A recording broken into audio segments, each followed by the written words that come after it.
प्रतिष्ठिता मनो मे वाचि प्रतिष्ठितम्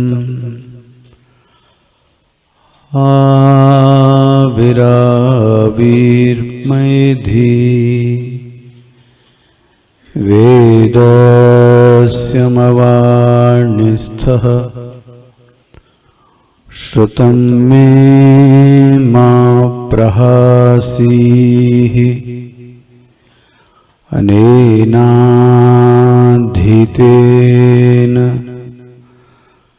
अहोरात्रान् सन्दधामि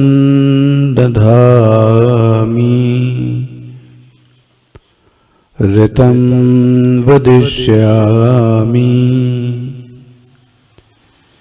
सत्यं वदिष्यामि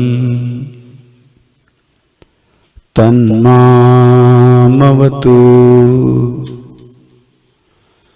तद्वक्तारमवतु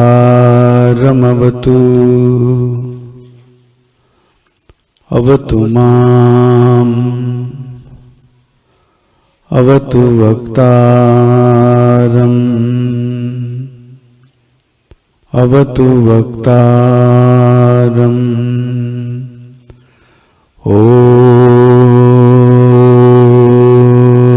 ॐ शान्तिः शान्तिः शान्तिः।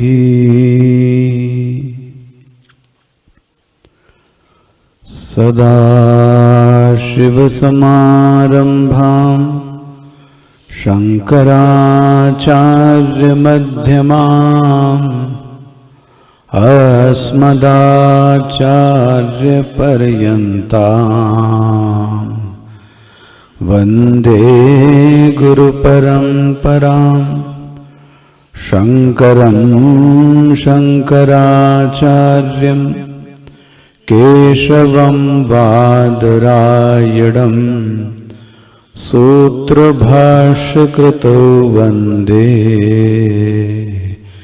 भगवन्तौ पुनः पुनः भगवन्तौ पुनः पुनः भगवन्तौ पुनः पुनः।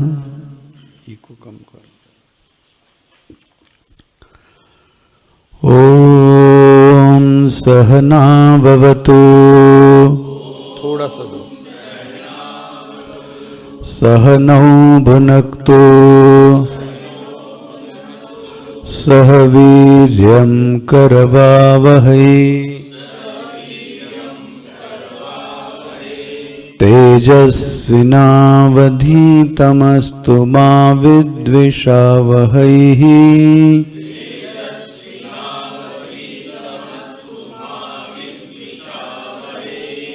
ओम शांति शांति शांति।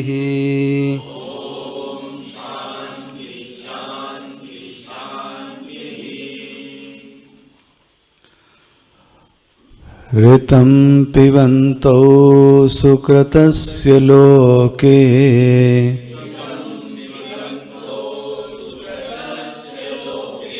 गुहां प्रविष्टो परमे परार्धे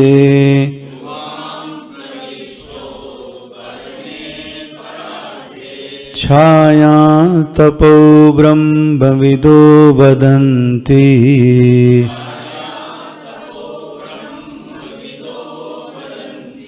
पंचाग्नयो ये च त्रिणाचिकेताः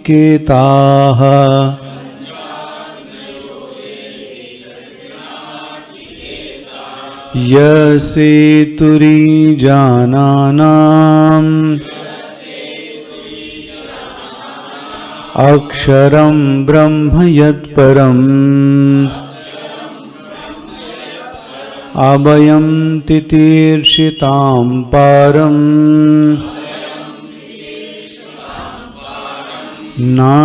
नाचिकेतं शकेमहि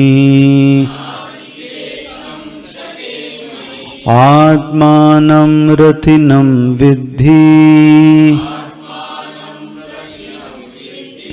शरीरं रथमेव तु बुद्धिं तु सारथिं विद्धि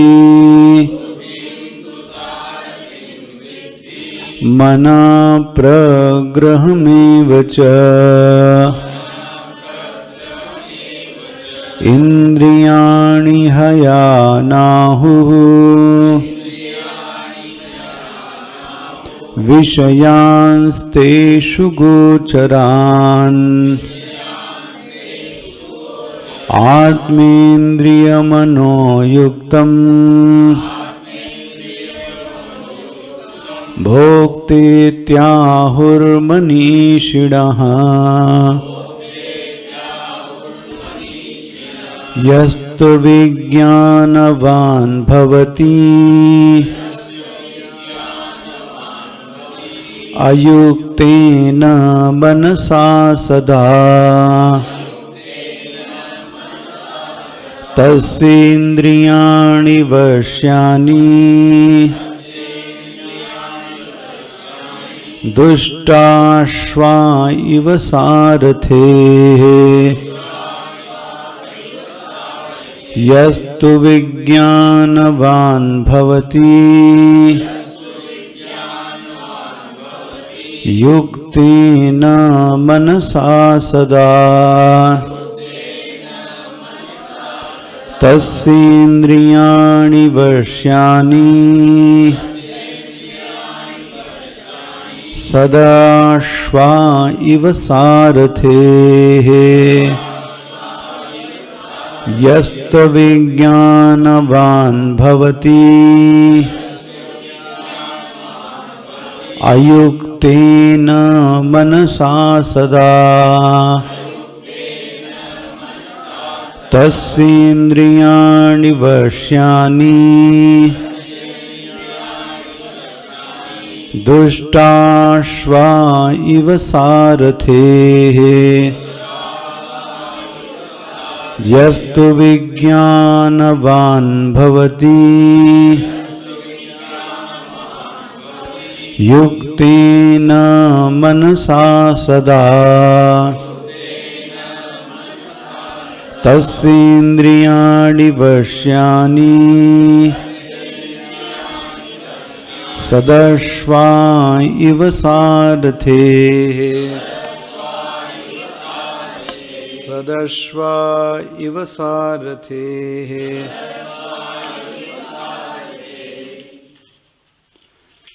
चौथे श्लोक का भाष्य देखेंगे। ये आपकी किताब हमारे पास है क्या? है आप? एक और होगी नीचे। चौथे श्लोक का भाष्य देखिएगा। इंद्रियाणि चक्षुवादीनि हयान आहुः रथकल्पना कुशलाः शरीर रथवाकर्षण सामान्यात् तेषु इन्द्रियेषु हयत्वेन परिकल्पितेषु गोचरान मार्गान रूप आदीन विषयान विद्धि आत्मा इंद्रिय मनोयुक्तम शरीर इंद्रिय मनोभिः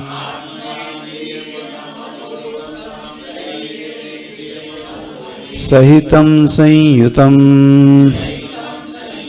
आत्मानं भोक्ता इति संसारी इति आहुर्मनीषिणः विवेकिनः नहि केवलस्य आत्मनः भोक्तृत्वम् अस्ति बुद्धि आदि उपाधिकृतम् एव तस्य भोक्तृत्वम् तथा च श्रुत्यन्तरं केवलस्य अभोक्तृत्वमेव दर्शयति ध्यायति इव लीलायति इव इत्यादि एवं च सति वक्ष्यमाण रथकल्पनया वैष्णवस्य पदस्य आत्मतया प्रतिपत्ति उपपद्यते न अन्यथा स्वभावानतिक्रमा।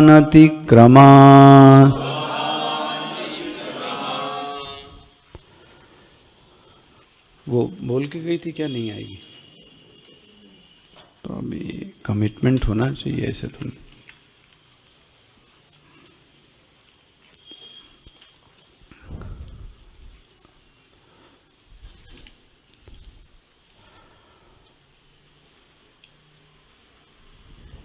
तो साधक के लिए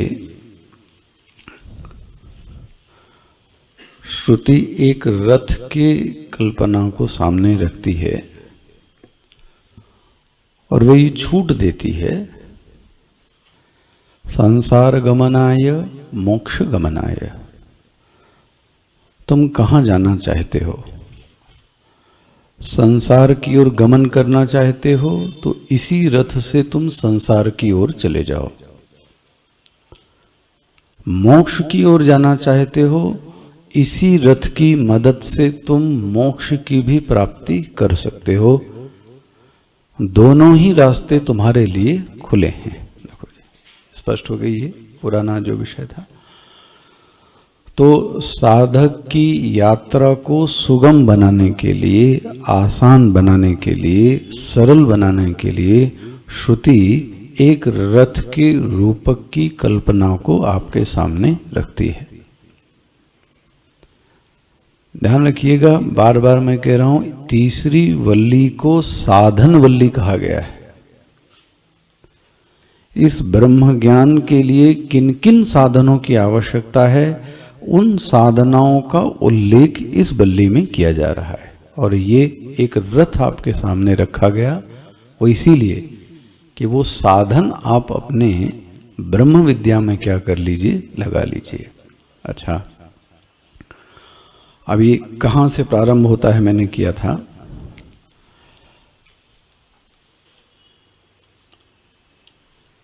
एक शुरुआत जो पहली की गई,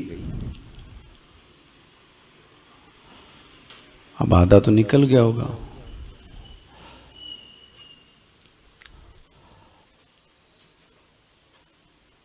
इस लक्ष्य को प्राप्त करने वाला है कौन?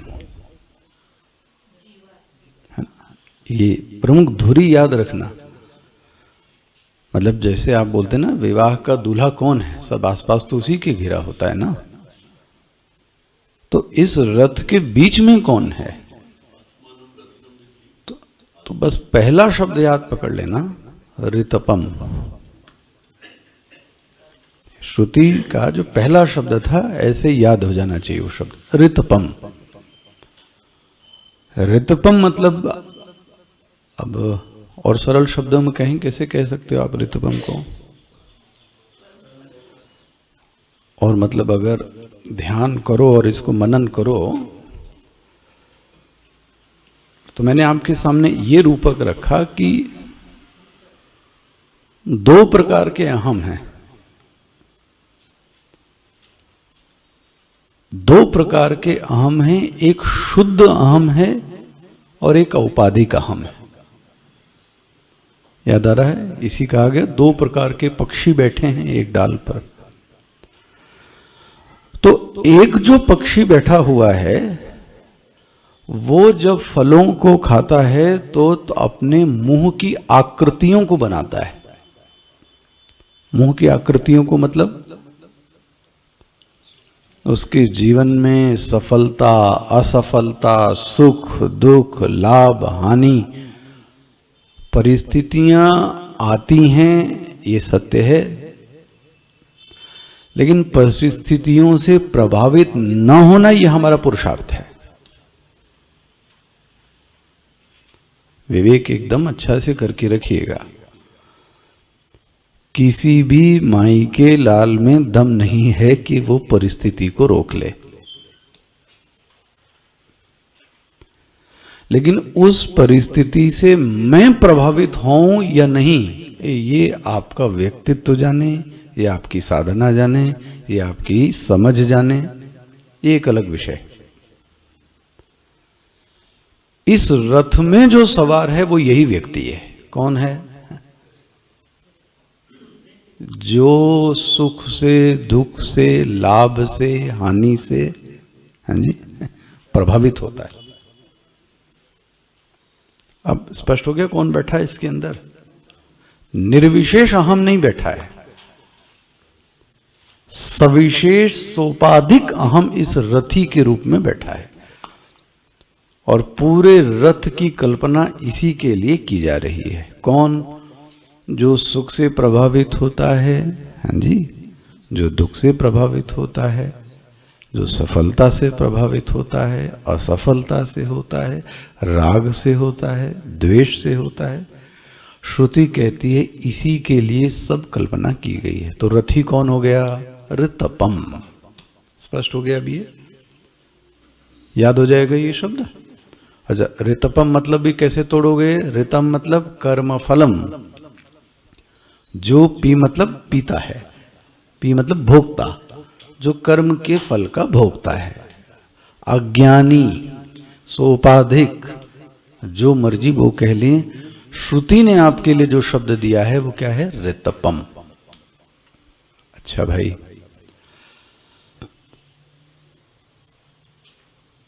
अब इसके लिए एक रथ में रथ की बात की गई। तो बोले वो रथ क्या है? बोले वो शरीर है।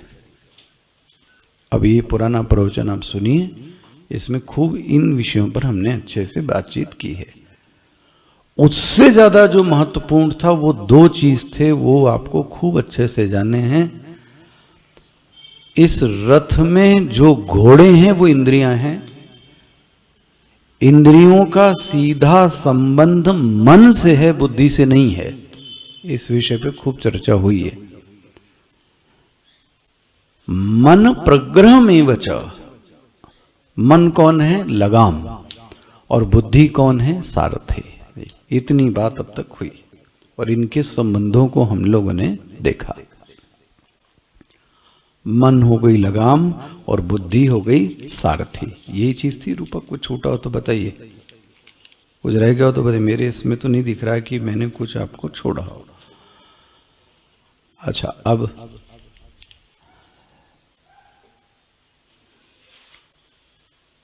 मतलब कंक्लूडिंग स्टेटमेंट है इसके लिए। इंद्रियों पर बहुत कुछ जो नियंत्रण है वो मन का है। जहां मन करता है वहीं स्टार्ट कर देती हैं इंद्रियां चलना। लेकिन सब कुछ का लेना देना सारथी से है। रथ की दिशा कौन निर्धारित करेगा? सारथी। और सारथी के हाथ में है लगाम। लगाम कौन हो गई? मन। और महाराज इन दोनों का बराबर युद्ध चलता रहता है। किसका? ये दोनों भिड़ते हैं। याद हो गया खूब, ये आपको दिखा चुका क्या भिड़ंत होती है इनमें। लेकिन कंक्लूडिंग स्टेटमेंट एक मैंने दिया था, पता नहीं वो आपने पकड़ के रखा कि नहीं। यदि बुद्धि ये विश्वास दिला दे मन को, बुद्धि यह विश्वास दिला दे मन को कि मैं मेरे फैसले को मानोगी तो जीवन में अमृतत्व की प्राप्ति होगी, और कहीं मन इस बात को समझ ले, मन शरणागत हो जावे, मन समर्पित हो जावे, मन अपने आप को दे देवे। किसको? ओहो, ओ साधक का मार्ग बहुत आसान हो जाता है। तो क्या हुआ? मन किसी भी तरीके से समर्पित हो जावे। किसको? बुद्धि को। ये हमारी, तो मैंने कहा था फिर संयम की जो साधना है वो सहज हो जाती है। ये मेरे ख्याल से अगर दोबारा पढ़ा हो, आपने सुना हो तो ये स्टेटमेंट आया होगा। संयम की साधना सहज बन जाती है यदि मन अपने आप को समर्पित कर देवे।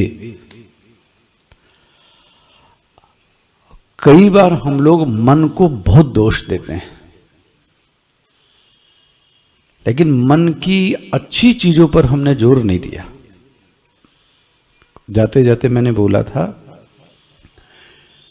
ये कौन आपसे कहता है कि बहुत दिन हो गया ध्यान नहीं किया? तो हम तो मन को कोस रहे थे, हम तो मन को बुरा ही सब सिद्ध करने में लगे। बहुत दिन हो गया स्वाध्याय नहीं किया, पूजा नहीं की, जप नहीं किया, सेवा नहीं की, एकांत में नहीं बैठे, हम जीव के अनुसार जीवन चलता चला जा रहा है, शरीर के अनुसार जीवन चला जा रहा है। ये जो अच्छी बातें हैं ये किसने आपके चित्त में लाई?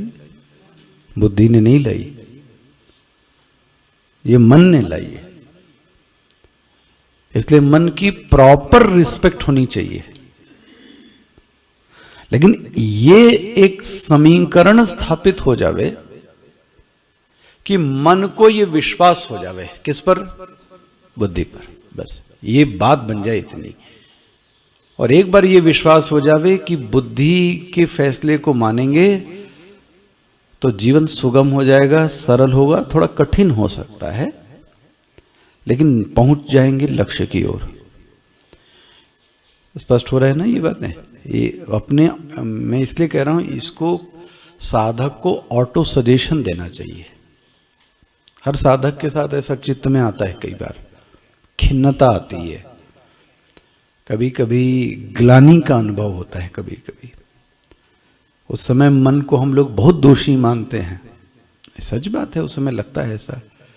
लेकिन ये भी याद रखिए कि आपको अच्छी चीजों से जोड़ने वाला कौन था, तो उसका क्रेडिट किसको दोगे?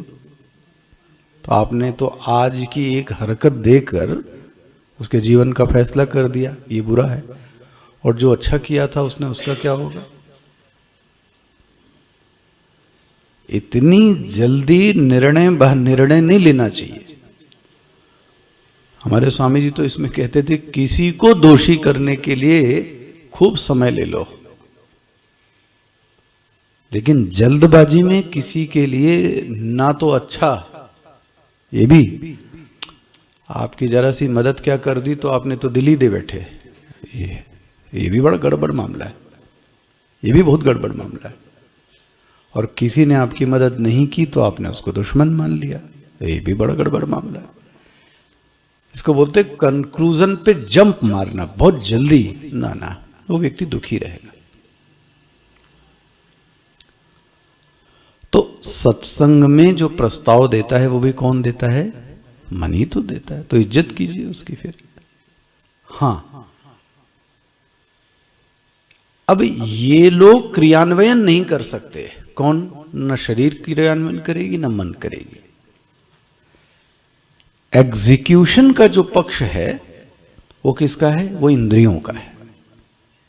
घोड़े चलते हैं ना भाई, तो वो एग्जीक्यूशन के लेवल पर तो फिर इंद्रियां आएंगी। हाँ ये जरूर है, इंद्री की दिशा, इंद्री पर कंट्रोल किसका रहेगा? मन का रहेगा। मन पे किसका कंट्रोल रहेगा? बुद्धि का रहेगा। ये हो सकता है, लेकिन ध्यान रखना दौड़ेगी कौन? इंद्रिया। काम करते हुए कौन दिखाई देगा? इंद्रिया। तो आप एक बात व्यवहार में थोड़ा सूक्ष्मता लाना। जब आपको कोई गलत काम करता हुआ दिखाई दे, ऐसा मेरा मन करता है इस विषय पर विचार करने का, या कोई अच्छा काम करता हुआ भी दिखाई दे, ध्यान रखना वो घोड़ा है। बुद्धि कोई, इसको प्रेरणा देने वाला कोई और है। पता नहीं मैं आपको बात समझा पाया कि नहीं कम समझा। कोई अच्छा काम कर रहा है तो ध्यान रखना इसको प्रेरणा देने वाला कोई इसके जीवन में है, तब ये क्या कर रहा है? दौड़ रहा है। दौड़ते हुए दिखाई, जैसे शिष्य दौड़ते हुए दिखाई देता है, तो शिष्य दौड़ते हुए दिखाई देता है तो शिष्य घोड़ा है। लेकिन ये शिष्य दौड़ रहा है अच्छी दिशा की ओर, इसका मतलब इसके चित्त में गुरु के लिए क्या कर रहा है? तो अच्छा, कोई गलत कार्य भी कर रहा है तो ध्यान रखना इस फिर इसकी जो बुद्धि है इसको दिशा देने वाली, ये कोई तो है। तो झगड़ा फसाद इंद्रियों से ना किया जावे। झगड़ा फसाद इंद्रियों से ना किया जावे। किससे किया जाए? जिसने इसको प्रेरणा दी है। इसको पता नहीं कानून की भाषा में क्या कहते हैं, है ना, कुछ ऐसा शब्द है ना। मतलब एक होता है हत्या करने वाला, और एक होता है इस हत्या के लिए इसको किसने क्या बोलते हैं उसको इंग्लिश में? हाँ नहीं, इंग्लिश में क्या बोलते हैं? हाँ, मतलब किसने इसको मोटिवेट किया? सरकार उसकी तलाश करती है, वो ज्यादा खतरनाक है। मर्डरर खतरनाक नहीं है, वो तो एक है। लेकिन बुद्धि ऐसे ही अच्छे काम के लिए भी है। अच्छे काम की प्रेरणा देने वाला 10 लोगों को अच्छा बना सकता है। तो कहीं कोई एक गुरुकुल होगा, कहीं कोई एक क्लास होगी, कहीं एक गुरु कोई होगा जो इन 10 लोगों को क्या कर रहा है? तैयार कर रहा है। वो प्रमुख है, और वो जब कहता है तब ये 10 क्या करते हैं? ये चालू कर देते हैं। इसलिए जब भी किसी को कार्य करते हुए देखें तो ध्यान रखें कि इसके पीछे कोई ना कोई प्रयोजक है, कोई सारथी है। वो कौन है? भगवान बोलते हो बुद्धि है। इसलिए सुधारना है अगर किसी को ना, तो बुद्धि को सुधारो। यदि नियंत्रण करना है तो किस पे नियंत्रण करें? मन पर करें। ये इसलिए इस इंद्रियों पर ये भाष्य देखिए क्या है। चौथे श्लोक का इतनी आपको इसका इंट्रोडक्शन हो गया। अब ये शायद समझ में आपको आसानी से आ जावे। क्या है? इंद्रियाणि चक्षु आदीनी। वाह, देखो इंद्रियों को स्पष्ट कर दिया। कौन सी इंद्रियां? चक्षु आदीनी। आदीनी मतलब श्रोत, त्वक, चक्षु, रसना और घ्राण। हो गया। इंद्रियाणि चक्षुरादीनी हयान आहुहु। हय मतलब घोड़ा। इनको घोड़ा कहा गया है। किसने घोड़ा कहा?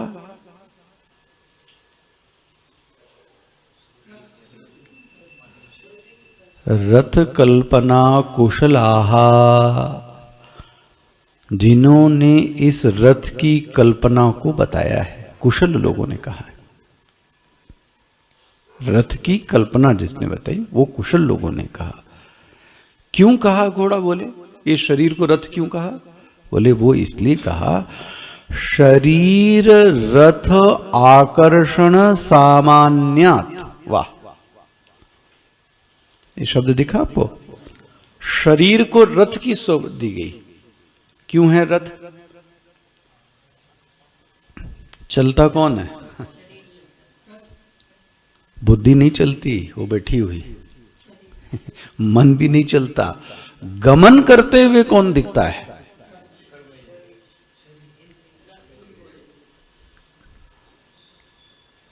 पता नहीं कहाँ है। ऐसे ही अभी कई संतों के बीच में था मैं, तो वो हाँ प्लेन में ही बैठे थे हम लोग, तो हम ये पूछ रहे थे कि स्वामी जी गमन कौन कर रहा है? प्लेन गमन कर रहा है कि हम चल रहे हैं? चल कौन रहा है? लेकिन उसके चलने का आरोप किस पे कर दिया? बोले हम इतनी दूर से चल कर आए हैं, तुम तो बैठे थे सीट पे, बेल्ट बांध के बैठे थे, तो तुम कहां उठे? जो चलन का आरोप था वो तो किसी और पे, मतलब चल तो कोई और रहा था, लेकिन आरोप किस पे कर दिया? पकड़ में ना ऐसा। तो इसी तरीके से ये जो गमन करने वाली चीज है ये बुद्धि नहीं है। गमन करने वाली चीज मन भी नहीं है। ओहो, गमन करने वाली चीज कौन है? शरीर। चलता हुआ कौन दिखेगा? शरीर। देखो, शरीर रथ आकर्षण सामान्यात। देखो जी, मिल गया सबको?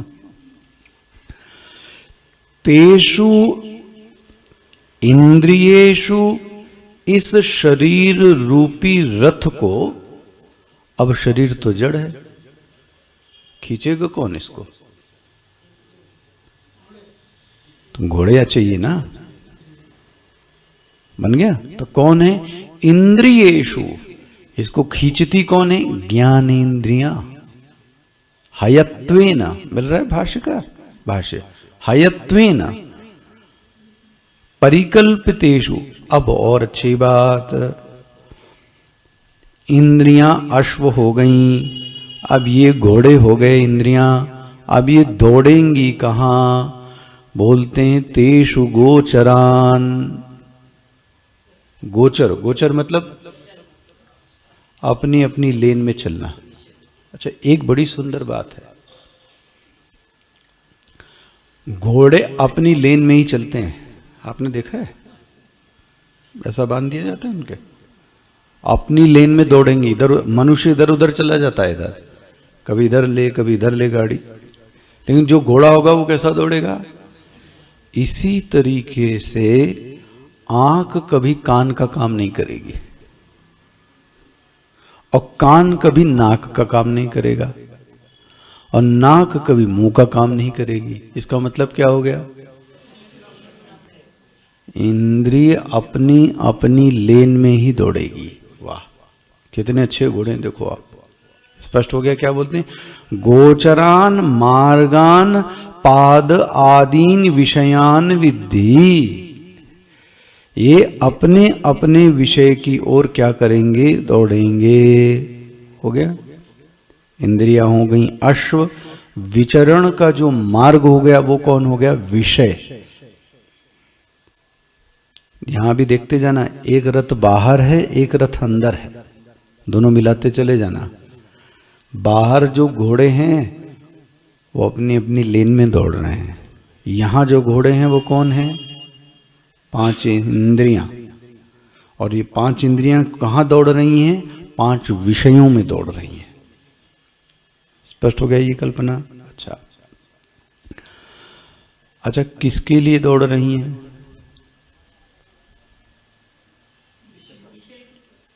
किसके लिए?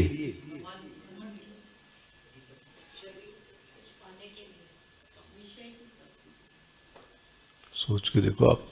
इसका मतलब अभी भी रथ से आपका तादाद में नहीं हुआ। हाँ, ये दौड़ किसके लिए रही है? जो रितपम बैठा है उसके लिए। आपके पास ड्राइवर है, ड्राइवर कौन हो गया? सारथी। जो लगाम, जो ब्रेक है वो कौन हो गया? मन हो गया। जो पहिए हो गए वो कौन हो गए? ये जो घोड़ा और ड्राइवर दौड़ रहा है वो किसके लिए दौड़ रहा है? मालिक के लिए। जो उसके बगल, फिर तो ये सब किसके लिए दौड़ रहे हैं? ये सब आपके रथी के लिए दौड़ रहे हैं। और वो कैसे बैठा है? निष्क्रिय बैठा है, चुपचाप बैठा पड़ा है, सब कुछ दौड़ रहा है इसी के लिए। ये याद रखना ये चीजें, चुपचाप शांति से। तो प्रयोजन किसका है? रथी का। रथी कौन है? वही भोक्ता। कौन भोक्ता? ऋतपम, जो उपाधि से युक्त है। स्पष्ट हो गया ये भाष्य यहां तक? अब ये देखिए, ये थोड़ा सावधानी से देखिएगा। भगवान भाष्यकार ने यहां सिद्धांत का वाक्य बोला है। सिद्धांत का वाक्य क्या है? इसलिए सावधानी से पढ़िएगा और नहीं समझ में आए पूछिएगा इस चीज को। दूसरी पंक्ति श्रुति की क्या कहती है? आत्मेन्द्रिय मनोयुक्तम। सबको मिल रहा है? अपने अपना ग्रंथ देखो भाई। आत्मेन्द्रिय मनोयुक्तम। आत्मा का अर्थ क्या है?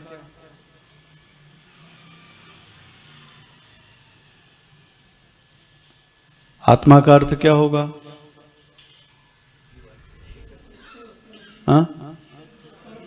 ना ना ना ना, यही कह रहा हूं, इसलिए कहता हूं रटो मत कभी अर्थ। आत्मेन्द्रिय मनो, तो आत्मा का अर्थ है शरीर। देखो, शरीर, इंद्रिय और मन युक्तम। कितने मिल गए? 3। कौन कौन? शरीर। तो आत्मा का अर्थ क्या हो गया यहां? शरीर। बोले आपने अपने मन से कर दिया? तो देखो जरा भाष्य पढ़ो क्या लिखा है, पढ़िए। आत्मेन्द्रिय मनोयुक्तम। आत्मा की जगह क्या लिखा भगवान भाष्यकार ने? शरीर, इंद्रिय, मनोभि सहितम संयुक्तम आत्मानम। जो इन तीनों से युक्त है। किन तीनों से? शरीर से, मन से, बुद्धि से, इंद्रिय से। इन तीनों से जो युक्त है उसी का नाम भोक्ता इति। ये परिभाषा दे दी। स्पष्ट हो रहा है? आत्मेन्द्रिय मनोयुक्तम। आत्मेन्द्रिय मनोयुक्तम मतलब क्या हो गया? जो शरीर से, जो मन से, जो इंद्रियों से युक्त है उसका नाम भोक्ता है। भगवान भाष्यकार बोलते हैं ना समझ में आए भोक्ता तो तुम्हारी भाषा में कहता हूं संसारी ले। आत्मेन्द्रिय मनोयुक्तम शरीर इंद्रिय मनोभि सहितम संयुक्तम आत्मानम भोक्ता इति संसारी। ये कौन लोग कहते हैं? मनीषिणः, विद्वान लोग जानते हैं इस चीज को, सब लोग नहीं जानते। और तो अज्ञानी लोग हैं, विवेकी लोग नहीं, इसलिए नहीं पता। और जो विवेकी हैं उनको पता है कि ये भोक्ता कौन है।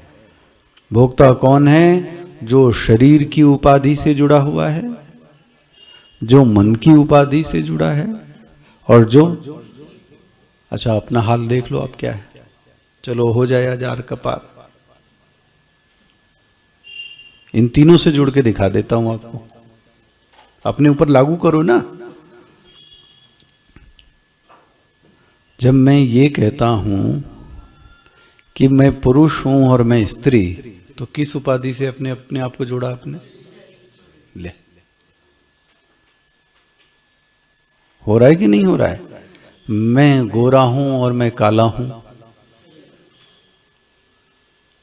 किससे? और दिन भर का पूरा व्यवहार किससे है? देख लो आप अपना। यही नहीं, मनो भी है, और मन तो आपके सामने दिख रहा है। मन की वृत्ति तो झकझोर के रख देती है, आपको क्या बताएं, झकझोर के रख देती है। ऐसे लोगों मुंह बन जाता है। किसके? मन के विचारों का। तो किसने प्रभावित कर दिया? मन ने।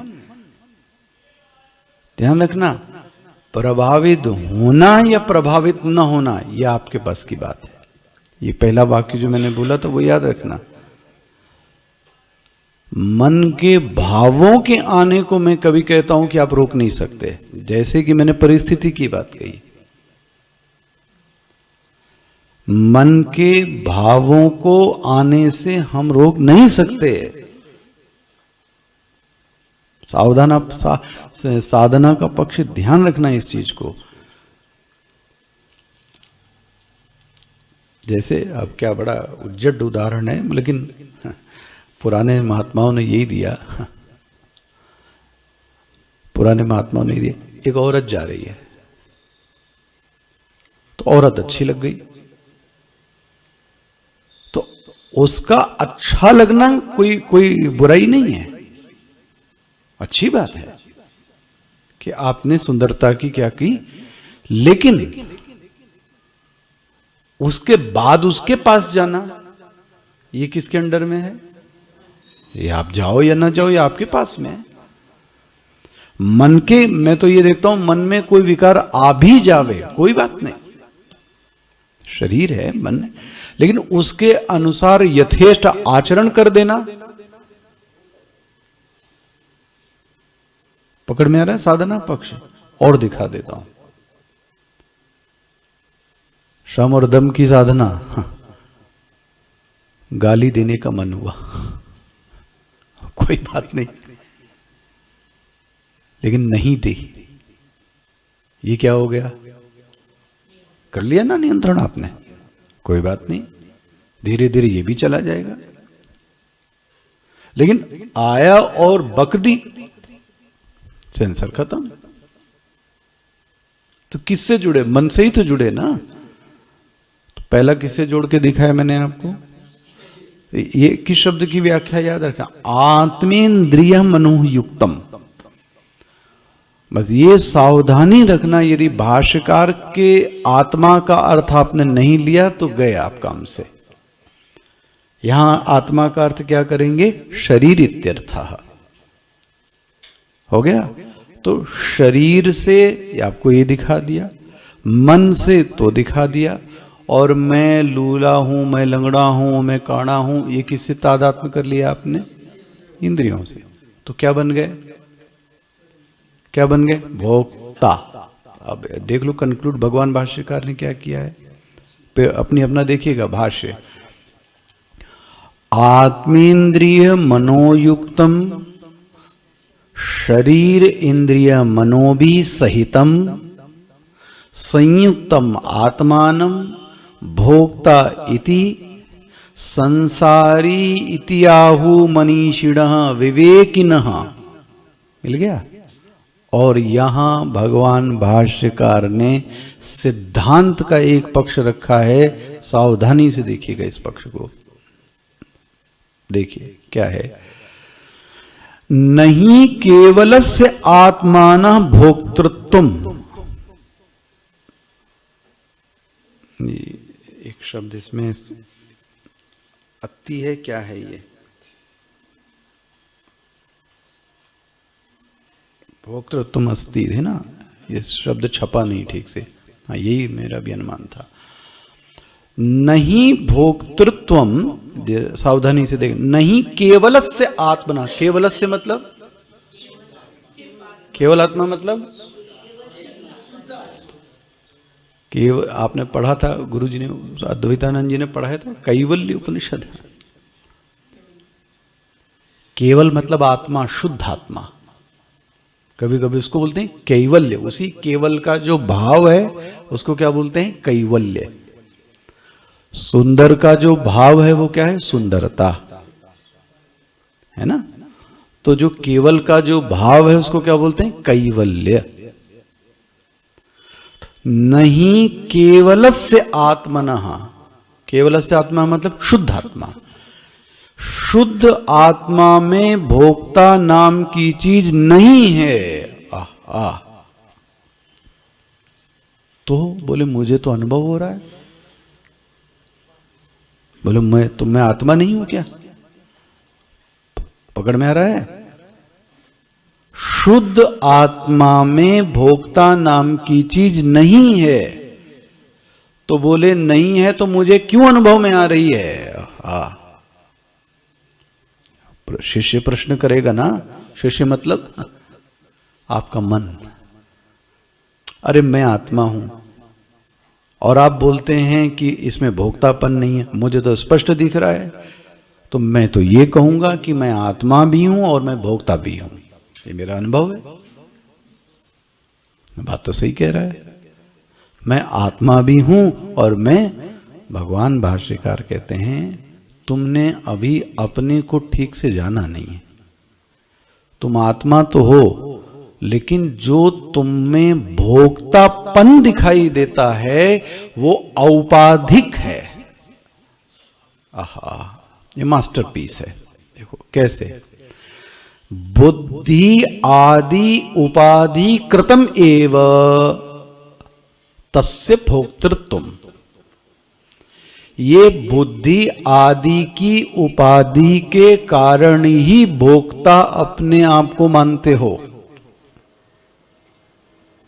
यदि इन उपाधियों से अपने आप को अलग कर लो तो तुमको भोक्तापन का अनुभव नहीं होगा। क्या बात,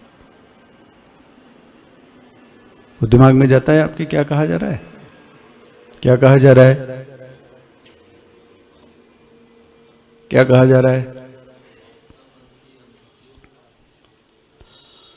जो हमको और आपको भोक्तृत्व की अनुभूति हो रही, पहले हो रही है कि नहीं, पहले तो यहां बात कर ली जाए भाई। जिसको ना हो रही हो तो ठीक, सच्चिदानंद भगवान की जय। बोले हमको तो ये नहीं समझ में आ रहा कि हम भोक्ता हैं या नहीं हैं। बोले अभी तो बताया भाई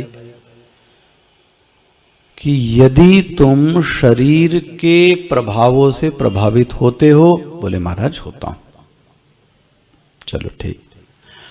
मन के आने वाली वृत्तियों से प्रभावित होते हो, बोले महाराज होता हूं। इंद्रियों के से तुम प्रभावित होते हो, बोले मैं होता हूं। तो बोले तुम एक बात मान लो कि तुम भोक्ता हो।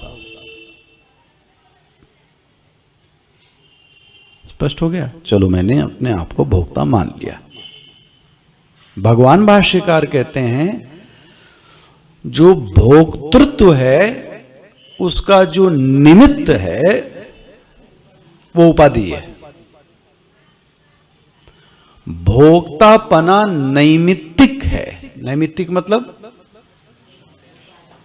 नैमित्तिक मतलब निमित्त के कारण आया है और उल्टा भी होगा। बोलो ना, निमित्त के हट जाने पर, बोले नहीं मेरी बात समझ में नहीं आई। बोलते ये बताओ, जल में जो उष्णता है वो नैमित्तिक है। पानी गर्म नहीं हो सकता कभी। पानी गर्म अग्नि के कारण होता है, और जैसे ही अग्नि हटी वैसे ही पानी तो फिर अपने स्वभाव में आ गया। तो पानी का स्वभाव क्या है? तो उष्णता क्या है? ये स्पष्ट होता है। तो उष्णता क्यों आई? उष्णता क्यों आई? निमित्त के कारण। किसके निमित्त के कारण? अग्नि के। और जैसे ही अग्नि के निमित्त का अपाय हो गया, हाँ, वैसे फिर वो स्वभाव में। इसी तरीके से तद्वत हम में जो भोक्तृत्वपना दिखता है वो औपाधिक है। बोले किसके कारण है ये भोक्तापना? बुद्धि आदि उपाधि कृतमेव। ये जो तुमने बुद्धि और मन से तादात्म्य करके रखा है, इसके कारण ही तुमको भोक्तृत्व की अनुभूति होती है। शुद्ध आत्मा में कभी भी ये भोक्तृत्व की अनुभूति नहीं होती। स्वरूप में भोक्तृत्व का नितांत अभाव है। वहां भोक्तृत्व नाम की चीज है ही नहीं। आखिर किस चीज का भोग करे भाई, किस चीज का भोग करे? हमारे गुरुजी तो इसको ऐसा कहते थे, बोले महाराज ये भोगता है कौन?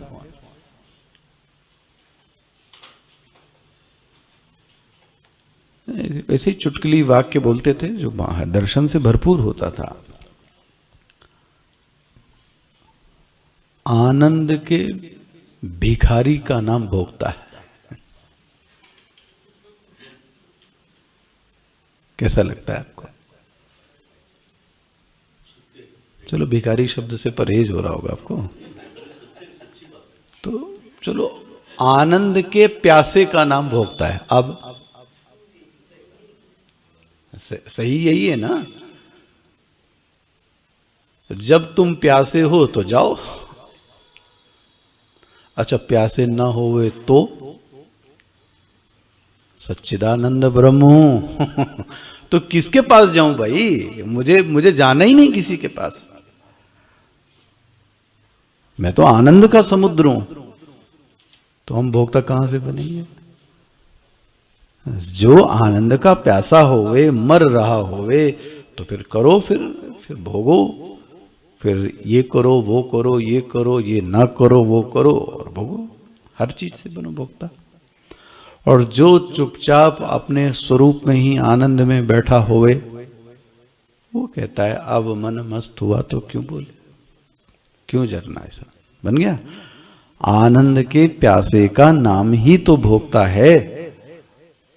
ये भोक्ता कब बने? तो इसलिए मैं बोला था स्वरूप में भोक्तृत्व का नितांत भाव है। अच्छा, और आपके गीता पढ़ी आपने, इसलिए गीता का दृष्टांत देता हूं। गीता श्लोक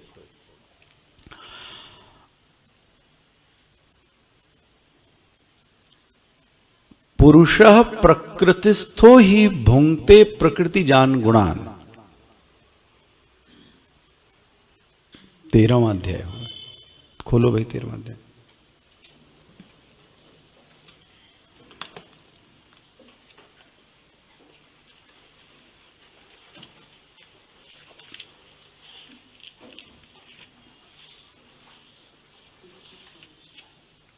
हम्म, 13वां श्लोक है, सावधानी से देखिएगा। ओ माता जी आपके पास है ग्रंथ? निर्मला जी, इसी को बोलते माया। और वो उनका चेहरा देख के ऐसा लग रहा है कि उनके पास ग्रंथ है, लेकिन है जो दिखता है वो सच नहीं, जो नहीं दिखता वो सच है। तो ले लेती किताब के, दे दो किताब। किताब रखी होगी गीता की यहाँ कहीं पीछे। आप लोग इसमें संतोष क्यों कर जाते हो? हम होते तो अब तक तो उदापटक मचा देते, हम बैठे होते। और जब ये मेरा प्रश्न है, झोले में किताब क्यों नहीं है? झोला लाइए कि नहीं लाइए? बैग तो होगा, तो मोबाइल की जगह उसमें एक किताब भी रख लेती गीता, तो क्या बुरा था? हर गीता के पढ़ने वाले साधक के पास ऐसा नियम बना लो, वही रक्षा करेगी आपकी। ये मिश्रा जी बता रहे थे, हमने भी सुना, सत्यमित्रानंद जी ने ये बात बोली थी। सत्यमित्रानंद जी ने, और सत्यमित्रानंद जी मतलब अवधेशानंद जी के गुरु, कि आपके ट्रेवलिंग में सदैव गीता अपने पास रखो। हमसे लो, इतनी छोटी भी आती है, इतनी माचिस पॉकेट में भी पढ़ नहीं सकते आप, जरूर रखिए उस किताब को साथ में, ध्यान रखिए। जब मोबाइल रख सकते हैं तो क्यों नहीं रख सकते? लेकिन उसके प्रति महिमा बुद्धि, और आपकी रक्षा करेगी। भगवान कृष्ण है साक्षात, वो लड्डू गोपाल और बंसी बजैया लेके घूमने वो है, तो वो चलो ठीक है, जो करो नाटक। लेकिन ये जो भगवान का बोला गया वाक्य है, इसको अपने साथ में रखो जेब में, तो कहाँ रक्षा करेगी पता नहीं आपकी। ऐसा संत का आदेश था तो करना ही चाहिए, है? होता है ना, आपकी की है ना। फिर इससे भी छोटी आती है, ये चिन्मय मिशन की किसकी है? गीता प्रेस की। एक और आती थी, वो मधुरम वाला स्वीट वाला हमको कभी दे गया था, इतना आधा, हाँ इतनी छोटी माचिस की। तो उसमें दिक्कत ये है कि उसमें पढ़ने में नहीं आता। खैर मैं आपसे विनम्र निवेदन कर रहा हूँ महाराज, गीता अपने साथ सूटकेस में कहाँ नीचे मत डाल देना, चिकन बैग में, सिक्योरिटी वाले बैग में ऊपर रखना भगवत गीता, तो बहुत मदद आएगी। क्या है, हाँ पार कर जाती है अगर ये महिमा बुद्धि रखी जाए तो गीता के प्रति। अच्छा देखो क्या बोलते हैं, श्लोक देखो क्या, एक एक शब्द, पुरुष प्रकृतिस्थ, ये गर्भ है। जब पुरुष प्रकृतिस्थ होता है तब भोंगते। अच्छा अब इसमें ये हटा दो प्रकृतिस्थ, अगर पुरुष में प्रकृति से संग हटा दो तो सच्चिदानंद ब्रह्म बचा। पुरुष प्रकृतिस्थ भुंगते, जब पुरुष प्रकृति में स्थित होता है तो भुंगते। किसको भोग करता है, प्रकृति जान गुणान, जो प्रकृति के गुण हैं। लेकिन जब वह पुरुष प्रकृति में स्थित ही नहीं होगा तो अरे तो फिर तो वो सच्चिदानंद ब्रह्म है। इसका मतलब वह जो भोक्तापन है वो कैसा है, बोलिए, नैमित्तिक है, स्वाभाविक नहीं है। स्पष्ट हो गया। भाष्यकार क्या कहना चाह रहे जरा देखना, फिर से पढ़ता हूं। नहीं केवलस्य आत्मनः भोक्तृत्वम अस्ति बुद्धि आदि उपाधि कृतम एव तस्य भोक्तृत्वम तथा च श्रुत्यंतरम। बोलते हैं तुम मेरी बात तो नहीं मानोगे क्योंकि मैं बोल रहा हूं, भाष्य शंकराचार्य जी बोलेंगे तो मैं श्रुति की बात कहता हूं। क्या बोलते हैं, केवल से अभोक्तृत्व एव दर्शयति। अभोक्तृत्व पढ़ना, दिखता है भोक्तापना, कैसे, ध्यायति इव। इव मतलब ऐसा लग रहा है कि बड़ा ध्यान कर रही है। इव मानो कि क्या कर रही हैं, ये कौन कह रहा है, बृहदारण्य। लेलायति इव, लेलायति मतलब चंचलता दिखाई दे रही है।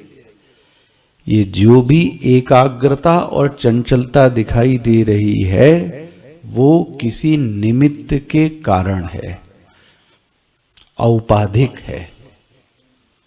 मिल गया ये भाष्य। एवं च सती वक्ष्यमाण रथ कल्पनया वैष्णवस्य पदस्य।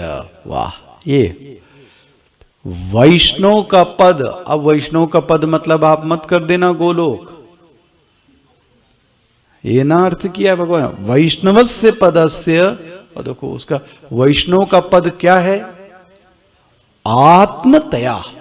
वाह, यदि पर करके कुछ माना, पर मतलब अपने से व्यतिरिक्त, तो वैष्णव पद नहीं है। स्वयं आत्मा ही कौन है, वैष्णव पद है। इसकी प्राप्ति ही क्या है, वैष्णव। अगर इसको कुछ अन्य करके माना तो फिर तो वो वैष्णव तो।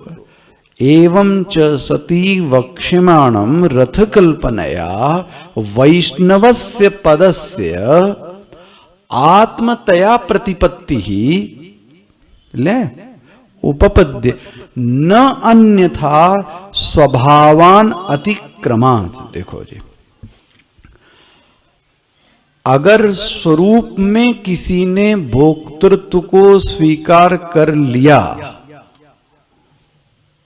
यदि किसी ने स्वरूप में ही भोक्तृत्व को स्वीकार कर लिया तो वह वैष्णव पद की प्राप्ति नहीं कर सकता। क्यों? क्यों? क्योंकि जो स्वभाव है उसका उल्लंघन, तो आप स्वभाव से ही क्या बन गए? भोक्ता। तो इसका मतलब आप कभी भी आत्मा बन, पकड़ में आ रहा है क्या कहा जा रहा है? फिर से कह रहा हूं, इसलिए कह रहा हूं, सिद्धांत पक्ष समझिए। अगर किसी ने आत्मा में स्वाभाविक रूप से भोक्तृत्व को स्वीकार कर लिया, स्वाभाविक रूप से मतलब नैमित्तिक नहीं, कैसा है? स्वाभाविक रूप से।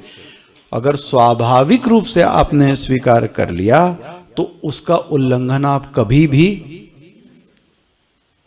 अग्नि कभी भी उष्णता का त्याग, जल कभी भी शीतलता का त्याग, क्योंकि वो उसका क्या है? पकड़ में आ रहे हैं? जो स्वभाव है उसका उल्लंघन नहीं हो सकता। इसका बीच का ये समझना क्या कहा जा रहा है। स्वभाव का उल्लंघन कभी नहीं हो सकता, इसीलिए बोलते हैं स्वभावान अतिक्रमात्। स्वभाव का अतिक्रमण कभी नहीं कर सकते आप। और अगर आपने कहीं आत्मा में भोक्ता को क्या मान लिया, बोलिए ना, स्वाभाविक। आत्मा में भोक्ता को क्या मान लिया? स्वाभाविक। तो जिंदगी भर आप क्या बने रहोगे? क्योंकि आप उसका उल्लंघन कभी भी, तो वैष्णव पद की प्राप्ति आपको कभी, तो बोले वैष्णव पद क्या है? बोले आत्मतया, स्वयं की नहीं, मोक्ष नहीं। वैष्णव पद क्या हो गया? स्वयं की आत्मा की प्राप्ति। इसी को क्या बोल रहे हैं? वैष्णव पद। वैष्णव पद के आगे क्या लिखा है भाष्यकार ने? देखो, पढ़ो क्या लिखा है? आत्मतया। अब देखो, यदि आपने परतया माना तो, परतया मतलब वहां है, तो समझ लो भगवान भाष्यकार कहते हैं फिर तो वो नहीं है। आत्मतया यही वैष्णव पद है, लेकिन उसमें तुमने भोक्तृत्व को क्या मान लिया? स्वाभाविक। स्वाभाविक मतलब आत्मा स्वाभाविक रूप से ही क्या है? भोक्ता है। तो स्वभाव का त्याग कभी, इसलिए तुम जिंदगी भर क्या बने रहोगे? भोक्ता। तो आत्मा की प्राप्ति कभी हो नहीं सकती। इसलिए जो भोक्तृत्व है वो औपाधिक है। बन गया? भोक्तृत्व कैसे है? जैसे कि मैंने पुरुषा प्रकृतिस्थ हो ही, अच्छा अप्रकृतिस्थ हो ही,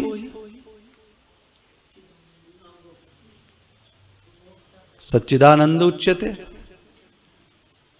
जब वो अप्रकृतिस्थ है तब क्या नाम है उसका? सच्चे। लेकिन जब प्रकृतिस्थ हो गया तो भोक्ता। इसका मतलब वह जो भोग है वो किसी निमित्त के कारण है, वो उसमें भोक्तापन नहीं है, स्वयं का भोक्तापन नहीं है। किसी निमित्त के कारण वो भोग करता है और निमित्त के हट जाने पर वो क्या हो गया? तो इसका जो स्वभाव है वो कैसा हुआ? वो है तो सच्चिदानंद ब्रह्म, है तो वो अभोक्ता, लेकिन निमित्त के कारण क्या बन गया? निमित्त समझ गए? उपाधि के कारण। कौन सी उपाधि के कारण? शरीर, मन, इंद्री के कारण। हो गया? स्पष्ट हो गया? इसमें रह गया कोई संशय? तो ये आगे देखते हैं 5वां श्लोक। तो हमारे एक स्वामी जी आ रहे हैं आज, स्वामी अभेदानंद जी 2 दिन रहेंगे। अगर वो स्वीकृति देंगे तो वो भी प्रातः काल का क्या कर लेंगे? सत्संग वो कर लेंगे। अगर स्वीकृति नहीं मिलती, वो कहेंगे नहीं आप पढ़ाओ, तो फिर मैं तो पढ़ाऊंगी। अगर वो करेंगे तो वो कर लेंगे। आज शाम को आएंगे। ओ